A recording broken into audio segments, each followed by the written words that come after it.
हमारे साथ खास मेहमान जुड़ गए, सीधे उनका रुख करते बीजेपी से सनवर पटेल जी हमारे साथ जुड़े हुए हैं। इसके साथ ही कांग्रेस प्रवक्ता सुदेश शर्मा जी और वरिष्ठ पत्रकार देवदत्त दुबे जी हमारे साथ जुड़े हुए हैं। आप तीनों का ही बहुत स्वागत करती हूँ सर। सबसे पहले देवदत्त जी मैं आपके पास ही आना चाहूंगी। पहले चरण का चुनाव हमने देखा, 11 नगर निगमों में मतदान हुआ और आज 5 नगर निगमों में। सबसे पहले सर आपकी प्रतिक्रिया, किस तरह से आप ये देख रहे हैं 7 साल बाद मतदाता अपने घरों से निकल रहे? कई जगह ऐसी है जहाँ बारिश थोड़ी सी खलल डाल रही है लेकिन मतदाताओं का उत्साह दिखाई दे रहा है। पहले चरण में जिस 11 नगर निगम में जब चुनाव हुए थे तो जिस तरह से कम मतदान हुआ पूरे प्रदेश में, उससे राजनीतिक दलों में और निर्वाचन आयोग में एक तरह से हड़कंप की स्थिति रही और तभी सबने तय किया कि हम दूसरे चरण में अधिकतम मतदान कराएंगे। और इस दूसरे चरण के मतदान में थोड़ी बारिश का व्यवधान है, लेकिन सभी जगह इस बार मतदाता पर्चियाँ बांटी गई, कार्यकर्ता भी एक्टिव हो गए, क्योंकि पहले चरण की जो भरपाई है उसको पूरी करना है। पहले चरण में जिस तरह से मतदाता इस मतदान केंद्र से उस मतदान केंद्र तक भटकता रहा, कई परिवारों के आधे इस मतदान केंद्र में मतदाता के नाम जुड़े तो कहीं दूसरे वार्ड में जुड़े, तो उससे बहुत परेशानियां पैदा हुई और जो पहली बार वोट डालने गया था मतदाता वो निराश भी हुआ। तो इन सब खामियों को यदि दूर कर पाए और इस बार के चरण में अच्छा मतदान होता है तो ये लोकतंत्र के लिए अच्छा है कि कम से कम मतदाता को अपने वोट देने का अधिकार सुरक्षित एवं धैर्य और संयम के साथ मिल तो जाए, उसको भटकना ना पड़े, उत्तेजित ना होना पड़े, ढूंढना ना पड़े। ये बहुत बड़ी बात है।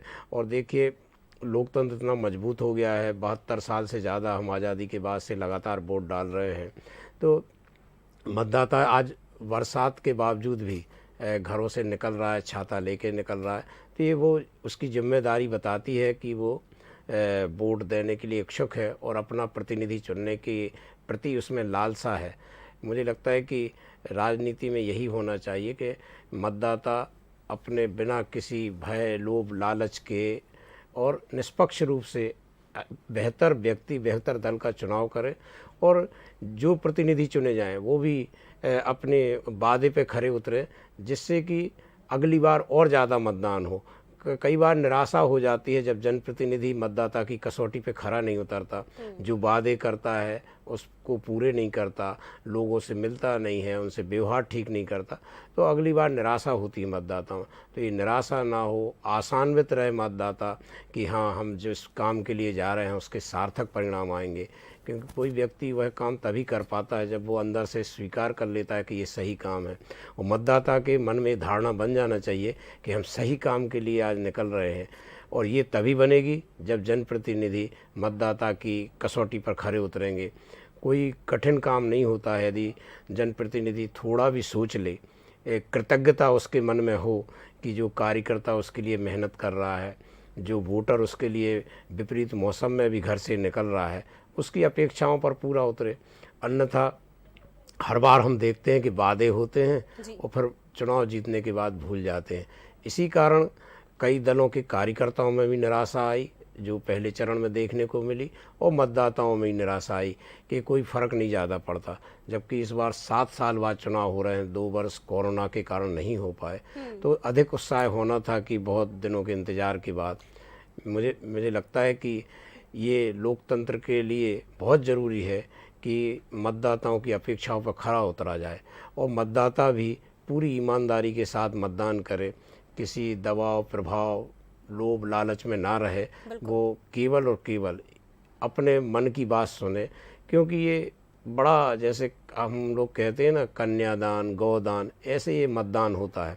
इसका बहुत महत्व होता है, क्योंकि इसके आधार पर जो जनप्रतिनिधि और जो सरकार बनती है वो लोगों के कल्याण के लिए कितना काम करेगी जब आप अच्छा चुनेंगे।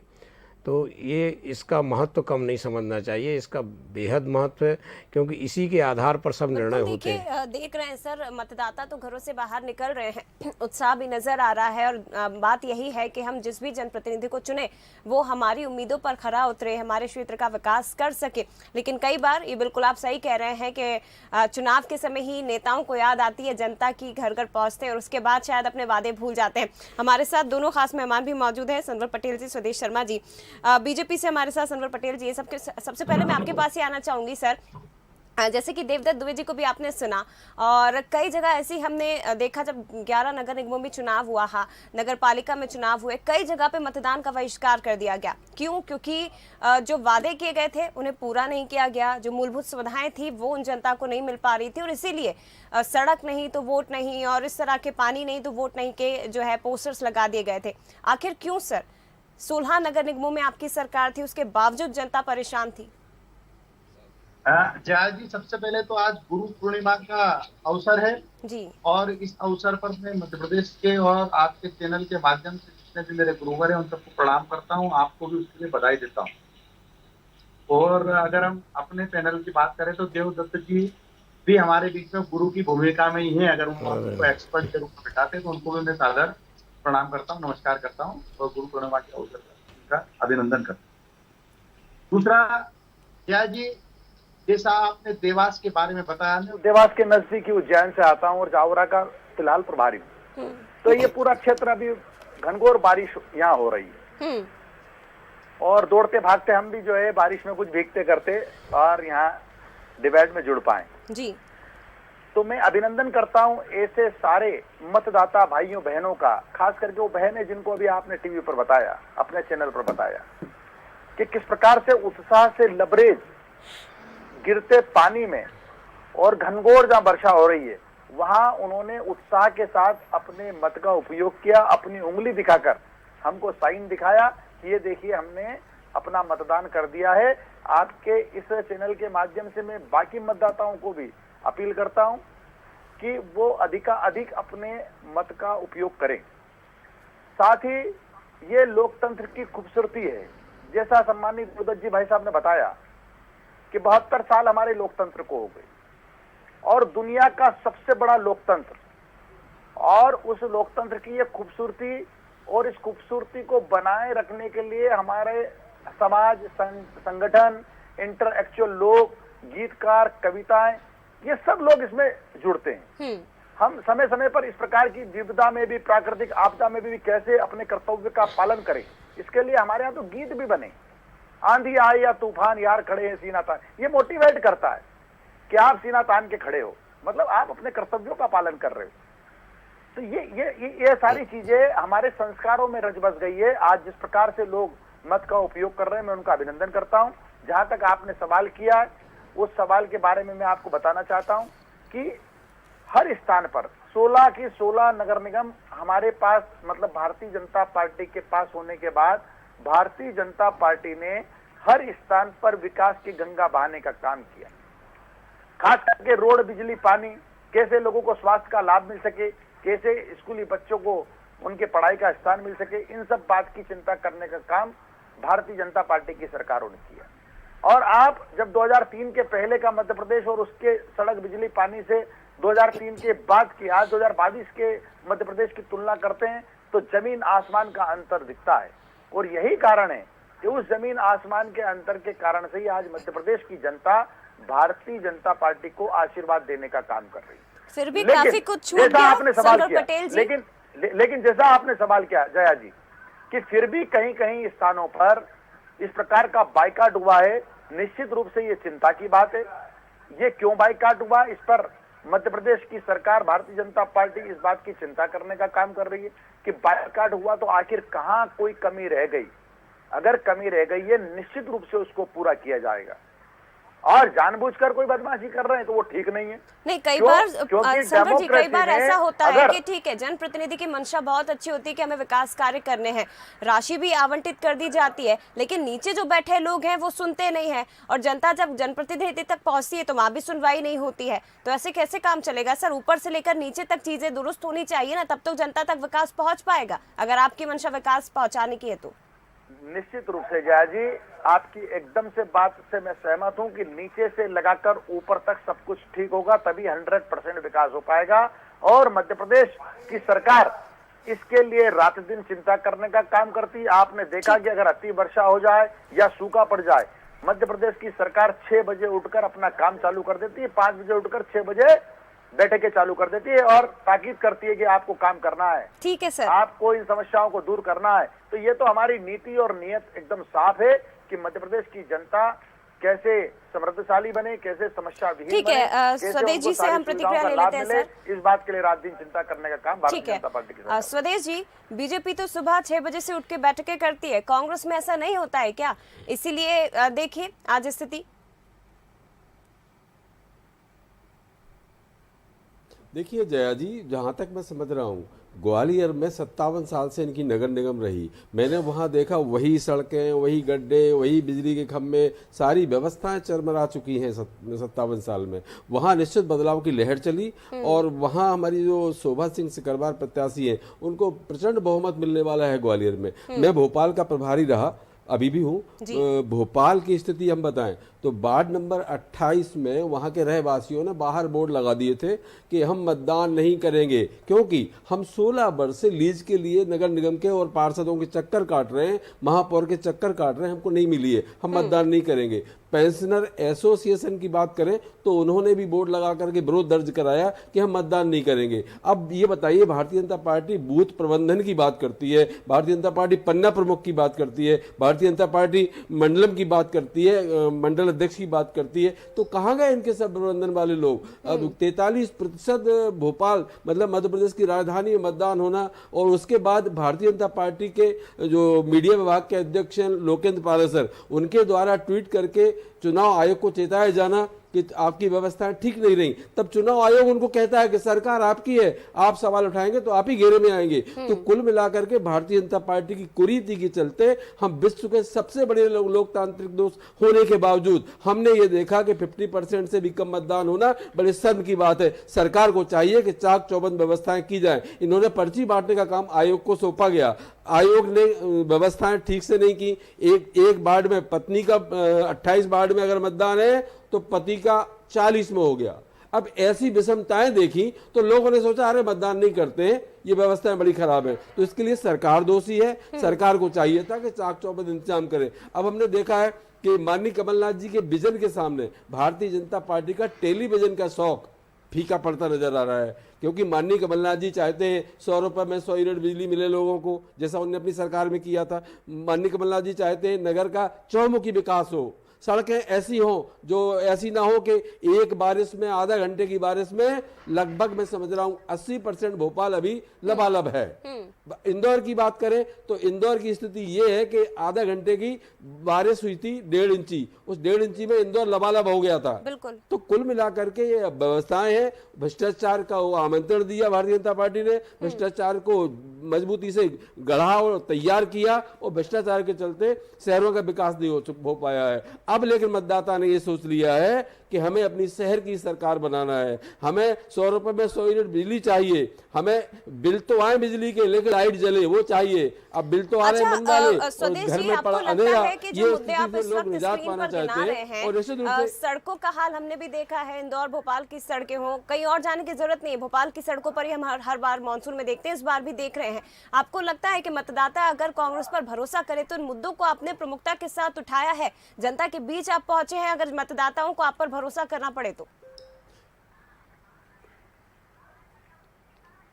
जी बिल्कुल, हमने जनता के पास, मैं अपनी बता रहा हूँ, प्रत्याशी ने तो डोर टू डोर किया है, लेकिन मैं प्रभारी था तो मैं समझता हूँ कोई वार्ड मुझसे अछूती नहीं रही। ये मीडिया के सामने भी उजागर होता रहा। जब हमें जो दायित्व मिलता है तो निश्चित रूप से हम ईमानदारी से उसके लिए काम करते हैं।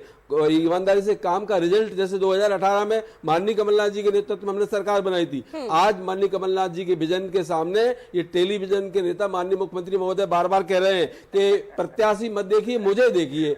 अब बताइए आप, इधर माननीय कमलनाथ जी ने सबसे पहले जनता की पसंद और कार्यकर्ताओं की पसंद और जिताऊ कैंडिडेट को टिकट दिया, और सबसे पहले 16 नगर निगमों के महापौर की घोषणा कर दी। भारतीय जनता पार्टी पसोपेश में रही, दिल्ली, भोपाल, ग्वालियर में चक्कर लगाती रही, बराबर बैठक जब कैंडिडेट आपने घोषित किए थे, परिवारवाद के आरोप लगा रही थी बीजेपी जब प्रत्याशियों की घोषणा आपने इन चुनावों में की। आरोप प्रत्यारोप लगते हैं, लेकिन लोकतंत्र में देखिए, लोकतंत्र में अगर मेरा बेटा परिवारवाद की बात कहे तो सबसे ज्यादा अछूता भारतीय जनता पार्टी नहीं है। कैलाश विजयवर्गीय भाजपा के नेता है, उनका पुत्र आकाश विजयवर्गीय विधायक है। अगर हम बात करें तो बाबूलाल गौर साहब ने अपने सामने अपनी कृष्णा गौर को महापौर बनवा दिया था। अगर हम बात करें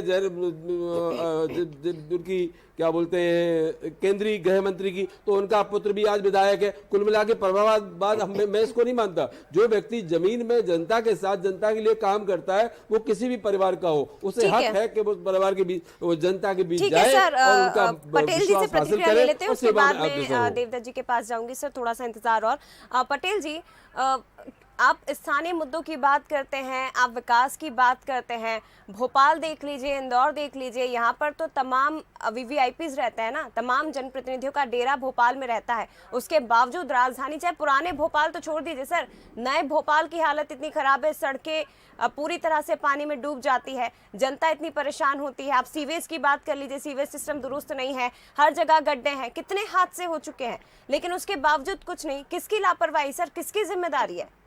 जया जी बहुत अच्छा प्रश्न किया। जया जी देखिए, प्रश्न आया है कि भोपाल में जल भराव हो गया। निश्चित रूप से जल भराव हुआ है। जया जी मैं थोड़ा सा पीछे जाना चाहता हूं। जया जी, जब देश में स्वच्छ सर्वेक्षण होता है तो पूरे देश के शहरों में मध्य प्रदेश के शहर नंबर 1 पर आते हैं। क्या ये बात हमको गौरवान्वित नहीं करती? और जब नंबर 1 आते हैं तो निश्चित रूप से हर क्षेत्र में उसके नंबर होते हैं। सफाई कैसी हो रही है, कचरा घर से उठ रहा है कि नहीं उठ रहा है, जल भराव कैसा है, जल की निकासी प्रॉपर है कि नहीं है, इन सब के नंबर उसमें होते हैं। केंद्र से टीम आती है, लेकिन साथ में ये बात भी आपने सही कही कि जल भराव हुआ है। जया दीदी, हमारे विद्वान मित्र ने कहा कि जल भराव कैसे हो गया। अरे भाई, 2 घंटे में अगर 9-9 इंच बारिश हो जाए, ये प्राकृतिक आपदा है कि नहीं है? ये अति वर्षा है कि नहीं है? अगर अति वर्षा हो जाएगी, 9 इंच बारिश हो जाएगी 2 घंटे में, भूतो न भविष्यति, जो कभी हमने न देखा था न कभी हुआ। ये सब बादल फटने की बातें और इतनी बारिश की बातें हम पहाड़ी क्षेत्र में तो सुनते थे, लेकिन हमारे मैदानी क्षेत्रों में, हमारे इंदौर, उज्जैन, भोपाल में विषयांतर कर रहे हैं आप मध्य प्रदेश की बात कीजिए, मध्य प्रदेश की बात कीजिए श्रीमान। आप अरे कहाँ साहब, पहुंच गए? बादल फट रहे उत्तराखंड में और आप बात प्रश्न क्या है तो उत्तर भी सुन लीजिए सुदेश जी। बात करो ना। अरे सुदेश जी, आपकी बात में सुनी ये तो आप भी सुन लीजिए। भ्रष्टाचार का सबसे अरे बड़ा आप भी सुन नमूना लीजिए है, श्रीमान। भ्रष्टाचार का सबसे बड़ा उदाहरण अरे है। श्रीमान, आपने सड़कें आपकी बनवाने की झूठी बात बातों की में है, कोई आने वाला नहीं है। भ्रष्टाचार की आप जो बात कर रहे हैं उसमें कोई आने वाला नहीं है। मध्य प्रदेश के लिए गौरवान्वित होइए, आप भी मध्य प्रदेश जहाँ के रामेश्वर निवासी शर्मा हैं। विधायक है मध्य प्रदेश में के लिए गौरवान्वित होइए। अरे ये मध्य प्रदेश का इंदौर है जो लगातार 5 बार देश में नंबर 1 आता है। ये मध्य प्रदेश का भोपाल है। एक एक करके सर, एक एक करके, इस तरह से चर्चा नहीं हो पाएगी। एक एक करके अपनी बात रखिए। जाट कांग्रेस से प्रत्याशी हैं रतलाम से, और उनके सामने प्रहलाद पटेल को बीजेपी ने उतारा है, और इन दोनों के बीच यहाँ पर कड़ा मुकाबला है। हालांकि दावे दोनों पार्टियों की ओर से किए जा रहे हैं, लेकिन देखते हैं किसकी किस्मत ईवीएम में आज कैद होती है। और चलिए एक बार फिर से मेहमानों का रुख करेंगे। दुबे जी काफी देर से इंतजार कर रहे हैं, सीधे उनका ही रुख मैं करना चाहूंगी। दुबे जी, मतदान प्रतिशत को लेकर सर मैं आप बात करूंगी। 9 बजे तक करीब 18% से ज्यादा मतदान हो चुका है, और पिछले चरण में हमने देखा था वोटिंग परसेंटेज काफी कम रहा था। इस वोटिंग परसेंटेज का समीकरण सर आपसे समझना चाहेंगे कि कम प्रतिशत कितने पक्ष में जाता है, ज्यादा प्रतिशत किसके पक्ष में जाता है, क्योंकि जैसा कि आपने भी शुरुआत में जिक्र किया था कि कम मतदान प्रतिशत ने दोनों ही दलों की चिंता बढ़ा दी थी। देखिए, कई बार सत्ता के खिलाफ एंटी इनकम्बेंसी होती है तो ज़्यादा मतदान होता है, या पक्ष में हो तब भी ज़्यादा मतदान होता है। अब बहुत सारे ट्रेंड बदल गए हैं। पहले अलग ट्रेंड हुआ करते थे, आज अलग ट्रेंड हो गए हैं।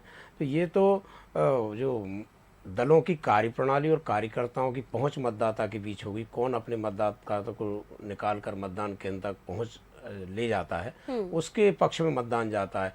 अब कोई वैसा नहीं रहा कि पहले एक लहर चलती थी।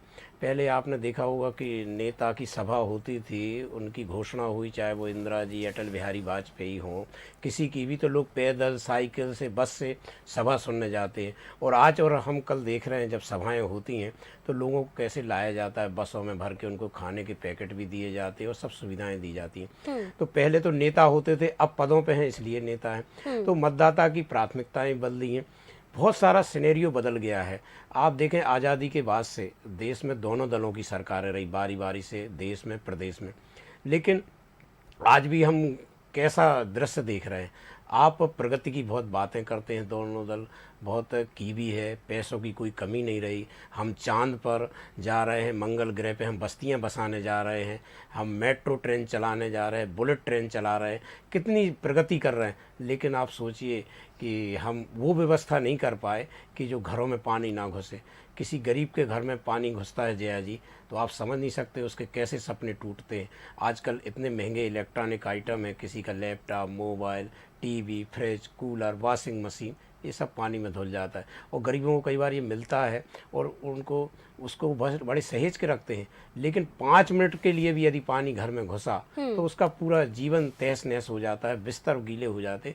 अभी ये सीजन हुआ था, बच्चों ने किताबें ली थी, वो किताबें गीली हो गई, कैसे व्यवस्था माँ बाप कर पाते।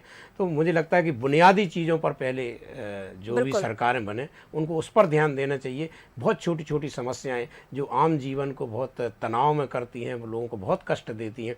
आप कितनी प्रगति कर लो, लेकिन आदमी घर में यदि सुकून नहीं पा रहा है तो उसके लिए सब बिल्कुल। और देखिए दुबे जी, तस्वीरें कल हमने देखी जब 24 घंटे भारी बारिश मध्य प्रदेश में हुई और खासतौर पर भोपाल में महज कुछ घंटों की बारिश में हमने देखा निचली बस्तियों में पानी भर गया था। लोग, कोई ऑप्शन नहीं था, कोई विकल्प नहीं था कि आखिर हम कहाँ जाए, क्योंकि कोई भी जनप्रतिनिधि उन जनता के बीच में पहुंचा नहीं था जो अपने घरों से पानी निकाल रहे थे और वो पानी वापस उनके घरों में घुस रहा था।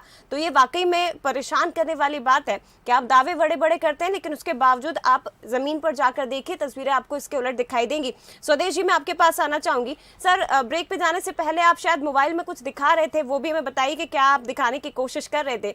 लेकिन इसके साथ ही ये भी सर कि आप भी, चाहे दोनों ही दल दावे कर रहे हैं, वादे कर रहे हैं, लेकिन जब निचली बस्तियों में पानी भरा तो कोई जनप्रतिनिधि जनता के बीच जाकर खड़ा नहीं हुआ था। बंसल न्यूज पहुंचा था और जनता खुद कह रही थी, आम लोग खुद कह रहे थे कि अभी तक कोई हमारी समस्याओं का निराकरण करने के लिए यहाँ पर नहीं पहुंचा है।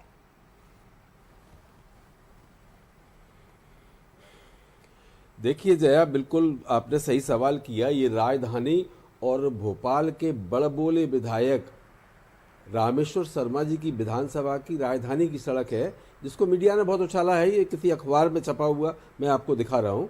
इस पर कैमरा थोड़ा फोकस किया जाए ताकि ये जनता भी देख ले कि ये विकास के दावे करने वाले भ्रष्टाचार में कितने आकंठ हैं कि ये 4 महीने पुरानी बनी हुई सड़क एक बारिश में हालत क्या हो गई है।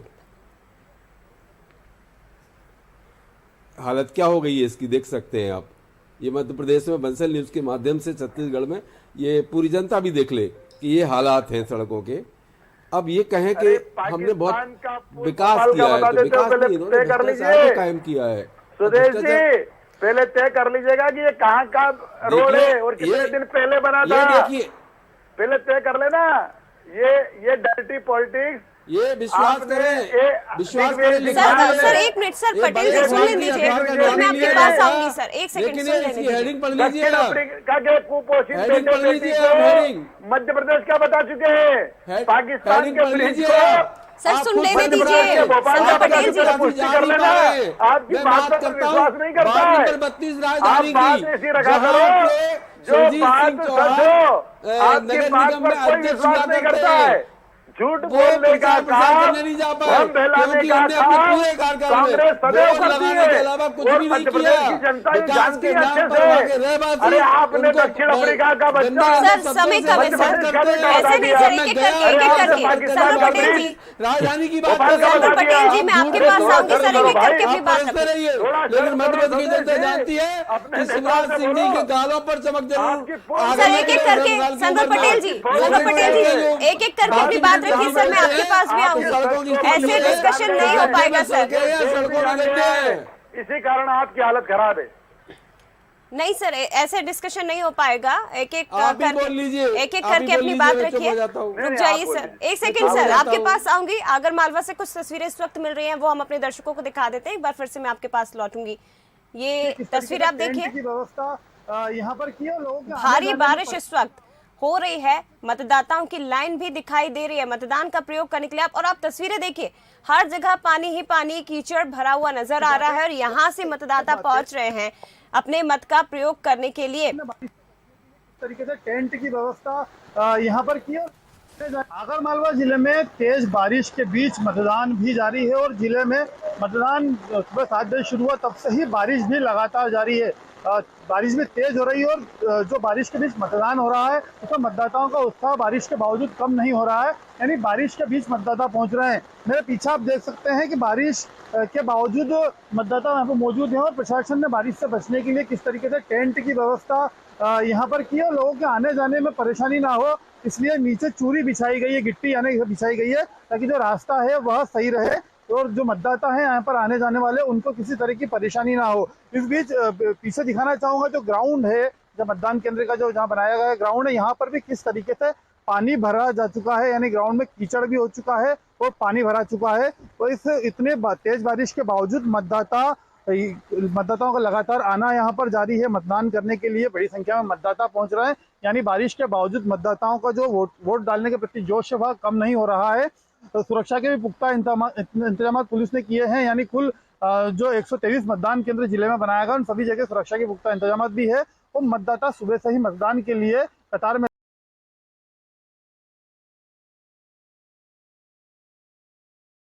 लगकर मतदान कर रहे हैं। बारिश के बावजूद मतदाताओं का जो उत्साह है वो कम नहीं हो रहा है। बंसल न्यूज के लिए आगरमालवा से राहुल जोशी की रिपोर्ट। तो देखिए, चाहे कड़कड़ाती ठंड हो चाहे बारिश हो, मतदाताओं का उत्साह कम नहीं होता है, क्योंकि दिमाग में एक बात कि ये जो जनप्रतिनिधि जिसे हम चुन रहे हैं ये हमारी समस्याओं का निराकरण करेंगे, लेकिन कई बार ऐसा हो नहीं पाता है। पटेल जी, जो बातें स्वदेश जी ने कही हैं, जो तस्वीरें दिखाई हैं, पाकिस्तान को लेकर आप आरोप लगा रहे हैं, ठीक है, वो एक अलग बात है, लेकिन आप खुद राजधानी में तस्वीरें देख लीजिए। आप मध्य प्रदेश के कई ऐसे क्षेत्रों में चले जाइए जहाँ जलभराव की स्थिति निर्मित हो जाती है। और ये जो तस्वीर आपने इस वक्त आगरमालवा की देखी है, आप खुद ये बात समझ सकते हैं सर, आप दोनों ही राजनीतिक दलों के प्रमुख हैं और आप ये बात समझ सकते हैं कि जब मतदाता मतदान केंद्र पर पहुंचता है तो उस उम्मीद के साथ वोट डालता है कि उनका जनप्रतिनिधि उनकी समस्याओं को सुनेगा, परेशानियों को दूर करेगा, लेकिन कई बार ऐसा नहीं हो पाता है। क्यों? नहीं, ठीक कहा। निश्चित रूप से आपका प्रश्न बिल्कुल सही है जया जी, कि मतदाता मतदान करने जाए तो उसको वहां अपनी जितनी आवश्यक सुविधाएं उपलब्ध होना चाहिए और मध्य प्रदेश की सरकार, चुनाव आयोग मिलकर मुझे लगता है इसको पूरा करने का पूरा प्रयास करता है जी। कहीं कोई कमी रह जाती है तो उसका भी पूरा उपाय होना चाहिए। और जहां तक मैंने स्वदेश जी की बात को, मैंने उनके फोटो को नकारा नहीं, मैंने ये कहा कि इसकी आप एक बार पुष्टि कर लीजिएगा, क्योंकि आपके नेता जो आपको उपलब्ध कराते हैं उसमें थोड़ा नहीं बड़ा गालम पेल होता है। वो दक्षिण अफ्रीका के कुपोषित बेटे बेटी को बता देते हैं कि ये भोपाल का है, वो पाकिस्तान के ब्रिज को फोटो को बता देते हैं कि ये भोपाल का। मैंने तो सिर्फ उनसे कहा पुष्टि कर लीजिएगा, मैंने नकारा नहीं। आप मैंने मैंने नकारा नहीं भाई, क्योंकि अरे आप तो आप काफी गंभीर व्यक्ति, अरे मैं आपको नहीं बोल रहा हूँ, आप तो काफी गंभीर व्यक्ति, विद्वान मित्र हमारे। मैं बोल रहा हूँ आपके नेता दिग्विजय सिंह साहब अपने ट्वीट पर गलत सलत डालते रहते हैं। जब वो डालते रहते हैं तो मैंने आपसे कहा कि आप पुष्टि कर लीजिए, वरना अगर कोई केस लगाता है तो आप पर लगेगा, इसलिए हमको पुष्टि करके किसी खबर को आगे बढ़ाना चाहिए। अरे मैं मना नहीं कर रहा, मैं जया जी मैं मना नहीं कर रहा हूँ। मैंने तो ये कहा कि किसी की खबर को आगे बढ़ाना, जो बढ़ाता है उस पर भी आरोप लगते हैं। मैंने तो ये कहा है, मैंने पुष्टि करने का बोला, कोई गलत तो बात नहीं पुष्टि करना, तो मैंने ये कहा है कि पुष्टि कर लीजिए। बाकी जो आज जिस प्रकार से आपने, अरे आप पुष्टि कर लेना खबर सही है कि नहीं, पुष्टि हो गई ना। अब आपके माध्यम से जो खबर आप आगे बढ़ा रहे हो, अब वो तस्वीर गलत हो सकती है। बीजेपी के हिसाब से कांग्रेस हमेशा पाकिस्तान या दूसरे देशों की बात करती है, लेकिन आप लोग तो जाइए, आपको तो कहीं दूर जाने की जरूरत नहीं है। आप तो खुद राजधानी का मध्य प्रदेश का हाल देखिए ना, कांग्रेस को छोड़ दीजिए, आप अपना देखिए सर। बिल्कुल जया दीदी, जो आपने जल भराव के बारे में अगर प्रश्न किया है तो 2 घंटे में 9 इंच बारिश भोपाल में होना ये सामान्य घटना नहीं है, ये ट्रेंड बदला है। हमारे क्षेत्र में जो पठारी क्षेत्र है, इन पठारों में बारिश आज से ज्यादा होती थी, लेकिन 1 घंटे में इतनी बारिश हो जाए, 2 घंटे में इतनी बारिश हो जाए, ऐसा नहीं होता था। लेकिन ट्रेंड बदला, ट्रेंड बदलने के साथ हमको अपनी व्यवस्थाओं को भी माकूल करना पड़ेगा। पानी की निकासी अगर इस प्रकार से है, जो परंपरागत रूप से पानी निकल जाता था, लेकिन कब करेंगे आज- सर, कब लेकिन करेंगे आज- सर? लेकिन अभी भी आज हम वो बात अगर कर रहे हैं, अभी भी हम ये सरकार डिस्कशन कांग्रेस कर रहे हैं कि केंद्र हमें में भी करना और राज्य में पड़ेगा। भी। अभी भी हम ये डिस्कशन कर रहे हैं सर कि हमें करना पड़ेगा। और कब ये करेंगे? ठीक है सर, समय कम अरे है। दीदी, जल्दी से कल बारिश ज्यादा हुई है। दुबे जी से लास्ट कल रिएक्शन अगर सर, वर्षा समय की हुई थोड़ी है, सी कमी तो है। आज ही दुबे तो जी बोल से रहे हैं ना, रिएक्शन, उसके 24 बाद घंटे सुदेश की जी बात से कर लास्ट रहे हैं। रिएक्शन। दुबे जी, 15 साल से यहाँ पर हम देख रहे हैं 3 से 4 बार से शिवराज सिंह चौहान बीजेपी की सरकार है। नगर निगमों की बात करें तो यहाँ पर भी लंबे समय से बीजेपी काबिज थी, लेकिन उसके बाद भी आज हम इस मुद्दे पर चर्चा कर रहे हैं कि हमें व्यवस्थाओं को दुरुस्त करना पड़ेगा। क्यों? बिल्कुल, मैंने पहले भी कहा था कि हमने विकास के बहुत वादे किए, दावे किए, लेकिन आज जो हालात हैं वो सबके सामने हैं। हम स्मार्ट सिटी बनाने जा रहे हैं और कैसे लोग निचली बस्तियों में पानी में रहने को, जिनको सोने के लिए कपड़े नहीं बचे वो गीले हो गए, कितना कष्टपूर्ण जीवन जी रहे हैं। इस पर ध्यान देने की ज़रूरत है। दावे वादे कम किए जाएं लेकिन काम तो किया जाए। और ख़ासकर मौलिक के जो बहुत ज़रूरी चीज़ें हैं, घरों में पानी ना भरे, इतनी सी तो बात है, उसके लिए निकासी पर्याप्त की जाए, व्यवस्थित शहर बसाया जाए। लोग यदि सो नहीं पा रहे घरों में तो ये हम कौन सा विकास की बात कर रहे हैं, कौन सी सिटी बनाने की बात कर रहे हैं। वो जो दुष्यंत की यह गजल है कि बाढ़ की संभावनाएं और नदी किनारे घर बसे हैं, ऐसी स्थिति हो रही है कि हर जगह लग रहा है लोगों को कि हमारे घर के पास कोई नदी है और हम सुरक्षित हैं कि नहीं। ये बच्चे बह जाते हैं कई बार खेलते हुए नालों में। ये चीज़ें पहले दूर होना चाहिए, तब जाकर हमारा विकास लोगों को अच्छा लगेगा, लोगों को सुकून देगा। क्योंकि जब तक वो घर में सुकून से नहीं रह पाएगा तब तक उसको कौन सा विकास आपको पसंद आएगा। इसके लिए दोनों ही दलों के जनप्रतिनिधियों को पूरी गंभीरता से विचार करना चाहिए और इस दिशा में काम करना चाहिए कि आम आदमी की जो बहुत छोटी छोटी ज़रूरत है उनको पहले पूरा किया जाए, उनको अच्छा जीवन जीने के लिए दिया जाए, फिर बाकी जो वादे हैं और दावे हैं उनको पूरा करने की ओर आगे बढ़ा बिल्कुल। जाए। और देखिए, हैरानी की बात यह है कि इस बार जब चुनाव हुए, जब मतदान का प्रचार प्रसार हुआ, तो स्थानीय मुद्दों से ज्यादा गूंज हमें नेशनल मुद्दों की सुनाई दी थी, जो कि खुद हैरान करने वाली थी। स्वदेश जी, लास्ट रिएक्शन सर आपसे, क्या कहेंगे? देखिए, मैंने जहाँ तक देखा है, माननीय कमलनाथ जी जहाँ जहाँ जाते थे तो अपार जन समूह उनके स्वागत के लिए आतुर रहता था, भारी भरकम भीड़ होती थी। माननीय मुख्यमंत्री की जब रैली हुई, उस रैली में देखा कि जिस खुली गाड़ी में मुख्यमंत्री जी बैठे हैं, उसी के बैठे हुए लोग मुख्यमंत्री जी पर फूल बरसा रहे थे। जनता नाराज थी।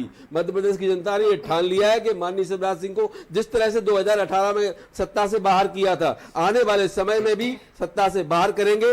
अभी तो आंकड़ा कम था तो इन्हें खरीद फरोख्त करके दोबारा मुख्यमंत्री बन लिया, लेकिन 23 में ऐसा होने वाला नहीं है। अभी नगरीय निकाय चुनाव और 23 के विधानसभा चुनाव माननीय कमलनाथ जी के नेतृत्व में जीतेंगे कांग्रेस और माननीय कमलनाथ जी मुख्यमंत्री पद की शपथ लेंगे।